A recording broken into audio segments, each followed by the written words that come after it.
He is a writer for The Athletic. Make sure you go to The Athletic and subscribe like I do. They always have phenomenal specials. It is the best sports journalism all gathered in one place in the entire world. That's not opinion. That is fact. Sam, it's been a long time since we've talked publicly. How are you? Hanging in there, my friend. Good to hear your on-air voice. Thanks for having me. Is it different than my off-air voice? Oh, much less annoying, and just kidding. Not the time to sip a coffee. Yeah, exactly. You got a persona. It's just a little slice of persona that's not necessarily there off-air. And shoot, at these times, I just smile a little bit when any of my friends are still doing what they enjoy doing. So good to be with you. That's a good point. That is a good point right there, and we are glad for that you are with us, too. We missed you. First question, are you going to Orlando? Man, you got to, spike the blood pressure right away, huh? Is that a thing? I didn't know. I was just, honestly, I truly didn't know. Well, so people keep asking me that, and what I'm learning, or I guess getting reminded of the hard way about how my brain works, is that I clearly struggle with lack of clarity or lack of familiarity, meaning that the annual playoff routine, in normal times, chaotic though it is, it's something that's very familiar to me. So it's like, all right, mid-April to mid-June, tell the family it's going to be a rough couple months, but you pop home on average, I would say, every 5-6 days. You're jumping from city to city, but you come back into the pit stop, you refuel, again, in normal times, you hug everybody and you keep going. And so the Orlando landscape, as I know you are aware, is it's going to be just drastically different. I guess to directly answer your question and not just bury it, I don't know yet. Very distinct possibility that I will go, but trying to navigate through the many restrictions, not only financially, but weighing the values of access, which is going to be limited, and then weighing things like kind of quality of life, because these are first world problems, but it's on the inside of the bubble. And I'm talking about if I were to be one of the few on the inside, your daily life is going to be, go to the arena, do your job, and for the most part, head straight back to your hotel room and do not pass go type of thing. So, your timing or your question too is interesting. That the Daily Beast, which I'm not a normal reader of, actually put a story out today detailing a lot of what it will actually look like. So yeah, I don't know. I'm waiting to get, kind of word, and we're talking through it, but man, it's a very unique situation. Well, and I'm sure that there's not a ton of clarity there yet either. It's not like you're not paying attention. They're probably still figuring a lot of this out, and where the media members would stay and what the protocols would be as compared to a player. There is only one other thing I'm intensely curious about. Assuming you would go, have you been able to ascertain an answer as to whether or not, as a media member, you would be free to take advantage of the rides at Disney World? I'm pretty confident saying that would not be the case. Fun though it might be, although, and you can relate to this part, I'd probably get over it if that was an option, and get over the guilt of not having my family with me. But once I do a few loop-de-loops, I'd probably forget long enough to enjoy it. But no, I don't think the park's not going to be part of it. Again, for inside the bubble. Now, for anybody who doesn't know, and actually I left out the most important part about my first reaction, is that the anxiety is tied to the fact that there is a possibility that if you get assigned to be inside the bubble, that you would either have to be there for a stretch that could be as long as 3 months, which is obviously way longer than I'm used to being on the road, or you might be able to tag team with a colleague like halfway through and split it up into 2 segments, which is still an extremely long time. And so the length is a big deal. But no, Disney World won't be part of it. Now, there's a secondary outside the bubble media group that will be a possibility. And to give you the rough numbers, it's like what we've been hearing is 10 to 15 people from the media inside the bubble, but then the secondary group would be in the neighborhood of 100, where at that point, the only access you have in person is you are going to games and sitting, certainly far away watching them in person, but you have no in-person interviews. You're staying at hotels that you pick outside the bubble. You're feeding yourself. You are obviously exposed to the public. You're not getting tested every day like the people on the inside would be. So it's very different. And I think I'd be very surprised if many media outlets did the secondary option, because honestly it's somewhat dangerous and not all that valuable.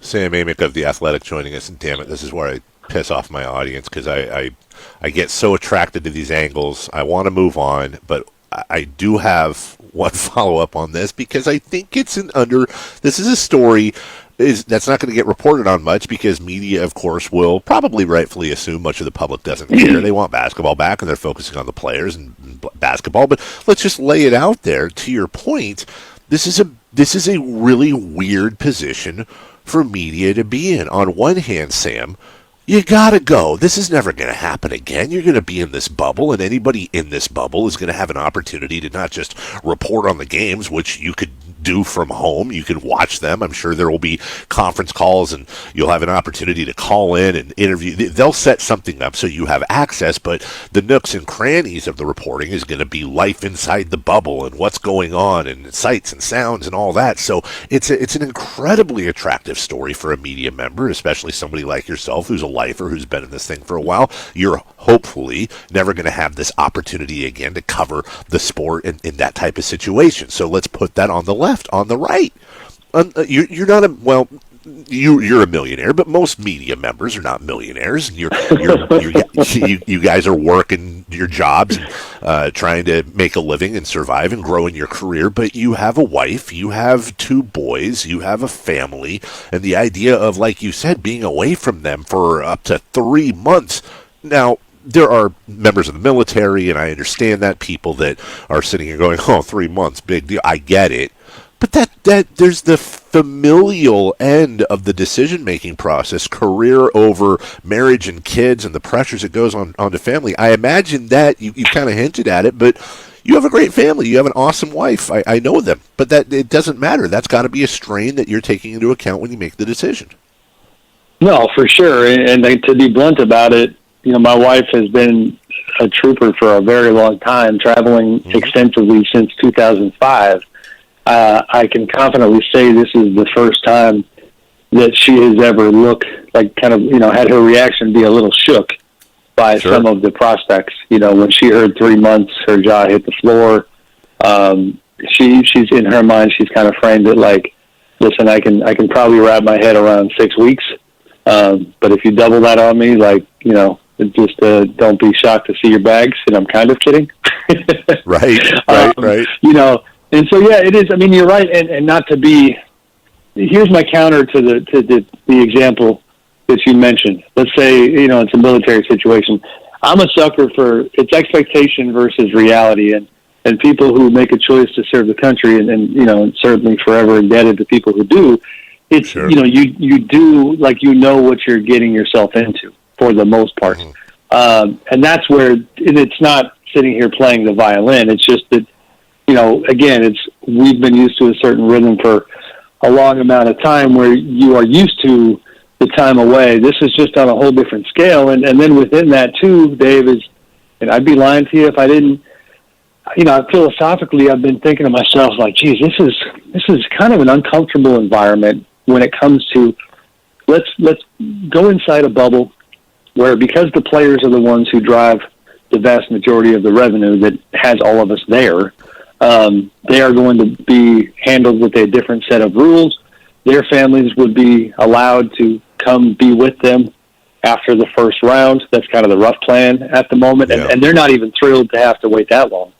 But at some point, their families come with them. Rest assured, nobody's asking about my family, nor is anybody. Like, they are not allowed. And so Right. media is handled differently. And that's the part where it does kind of test your wiring, if that makes any sense. It's like, okay. That's a tough one. So we'll see. My main concern is that my ability to tell different stories, like the way you characterize the opportunity as a writer, I hope that's what it is. My fear is that, specifically I asked the NBA if we could do things that I normally traffic big time in, like let's get dinner with an assistant coach, let's work our sources in non-arena environments, and that stuff's off the table. Like you can't do any of that. And so Sure. I'm not saying I wouldn't be able to get in there and tell some good stories, maybe, but because of the lack of information or clarity, it makes it kind of hard to see, how you would make your impact.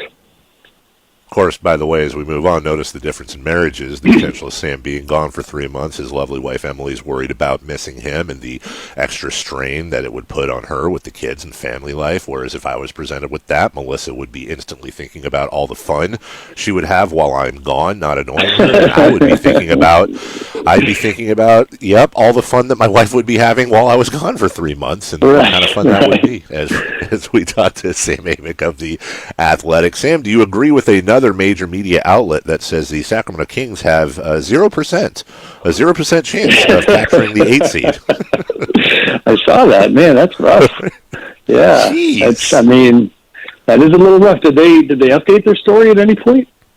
I have not seen an update since last night. I did see that a couple of players, De'Aaron Fox and Harry Giles, I think Harrison Barnes, they've kind of, and that's great locker room bulletin board material. Kings won 7-10 going into the break, and whatever you want to call it. They were one of the hotter teams, top 5 hottest teams in the sport. Do you think, when you look at it just emotionless, did the pause? Were the Kings one of the teams that were maybe hurt by the pause, or when you factor in Bagley and everything else, were they helped by the pause? How would you rate that? It's hard to tell because honestly, and you and I have had this conversation. Well, first of all, I think what you're alluding to that I didn't have clarity on is your understanding that Marvin would be ready to roll and participate? Yes.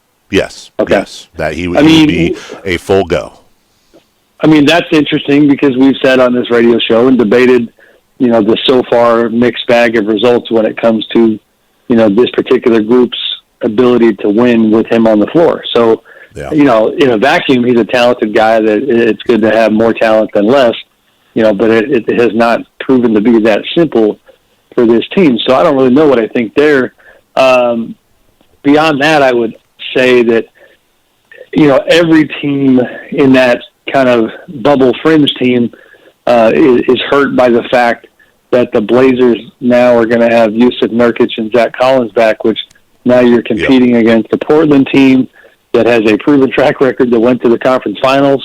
This is that team for the most part. And so they should be, the front runner in terms of teams that, you would think could find a way to catch Memphis. But beyond that, I think youth, is an advantage when it comes to the ability to ramp up in the kind of way that they're going to need to. And I know they're going to have training camp, but this has been a long delay. So youth is on their side. That's a positive. And I don't give much to that. They were playing well. I don't know that A, that was going to continue, or B, that the spirit of it is, not still fresh in their minds once they take the floor again. But I think they have a good crack at it. Like you said, ESPN gave them some good motivational material, and I'm looking forward to it. I hope, to be honest, that this thing still happens and it happens safely. You're going to hear more in the coming days about the fact that there are some players concerned about playing in Orlando. So for all we know, and I'm not saying this because I actually know this, but just to keep it local, like there's a chance that people on the Kings might say, thanks, but no thanks. And we'll see what happens on that front, too. Well, that's where I was going to go next as we talk to Sam Amick of The Athletic before we move on from the Kings' last question. And I hope you haven't seen my take. I don't want to influence you. But for you, okay, good. For you, for the Kings to officially end their playoff streak, Do you end that streak personally, Sam, by them being in this whatever this is postseason? Do you end the streak if they make the play-in game or games with Memphis, or in your opinion, do they need to win that play-in tournament and be part of the final 16 in order to officially end their playoff drought?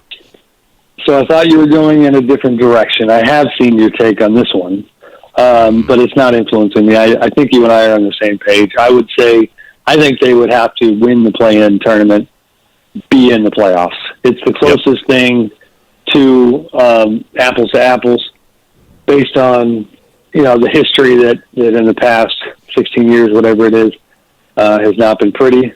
14, 15. My math is bad, but I think they have to get in. I mean, you certainly don't get to take that, check that box without, with being one of 22 teams.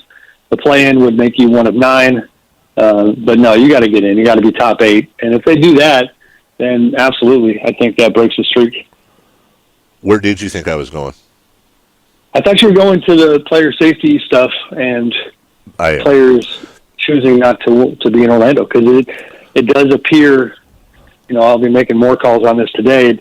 It's interesting because, my sense is the vast majority of the players are comfortable in going. Now, only they know if they're comfortable because of how it hits their wallet, or if they're truly comfortable. It doesn't really matter. But in terms of their willingness to play, it's an overwhelming majority that are willing, to go to Orlando and play and compete.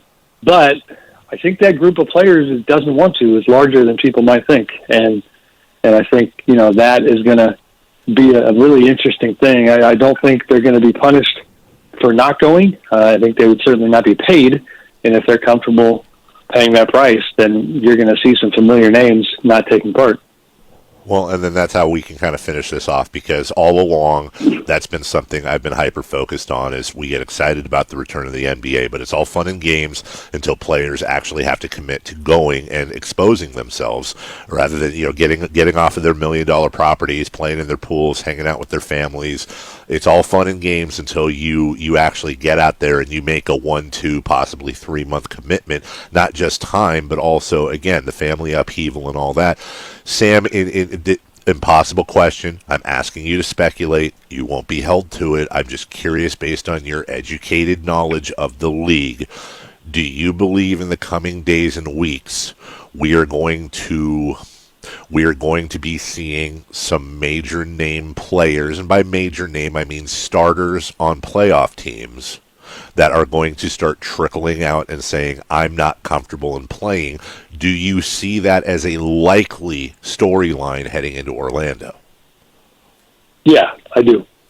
Can't get into it too much, but yes, I do. I think you should get into it completely. I think you should blow all of your research and all of your contacts on this show and then write an article about it. Probably not a good idea for you. I will answer that by saying that, as you know, I work at a place with a lot of talented reporters, and so, the internal discussion is ongoing among those of us at The Athletic that try to discover such things. And, we're trying to kind of get the crystallization of what that landscape looks like. And I think the players themselves are still in the process of kind of formulating a message. And, I think I don't know the timing at this point, but I think that is something that's coming down the line.